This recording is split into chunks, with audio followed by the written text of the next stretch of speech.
एक दिन एक सखी बड़ी मस्ती से गाती चली जा रही थी, प्रिया बदन छवि चंद्र मनो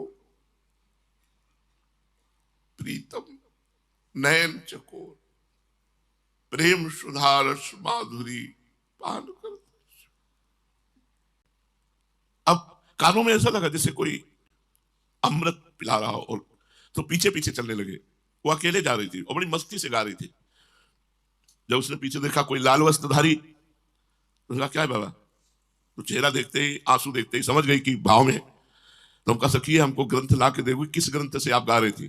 तो वो बोले बाबा ये ग्रंथ पढ़ने से बात नहीं बनती, राधा वल्लभ जी का होने से बात बनती है। तो हमने कहा हमें तो पता नहीं कैसे राधा वल्लभ जी के हुआ जाता है। देखो हम बचे थे कि हम इस संप्रदाय में। तो उसने कहा मंदिर में राधा वल्लभ जी के जाओ, और किसी को जानते हो तो पूज्य श्री मोहित महाराज जी हमको रोज दोनी देते थे और चरणों में तुलसी दल चला। हम कहा बोले बस उन्हीं से जाके कह दो मुझे राधा वल्लभ जी का बना दो। पूरी परिक्रमा ऐसे जैसे हवा चली हो, भागते हुए परिक्रमा देते हुए गए, और परिक्रमा पूरी करके दौड़ते हुए मंदिर गए। आराम मुद्रा में ऐसे बैठे होते तो आचार्य ही है, और मुझे उस समय बिल्कुल श्री जी हमारे दिमाग में छाई हुई। गए और साष्टांग दंडवत किया। हम कहा महाराज जी मुझे राधा वल्लभ जी का बना दो। तो आनंद गोस्वामी जी ऐसे ताली बजाए, हंसे, बोले बाबा मुझे पता था फंसेगा, मुझे पता था तू फंसेगा, क्योंकि जब तू राधा वल्लभ लाल जी को देखता था तो ऐसा लगता था ये फंसेगा बाबा फंसेगा। बोले बहुत श्री जी की कृपा।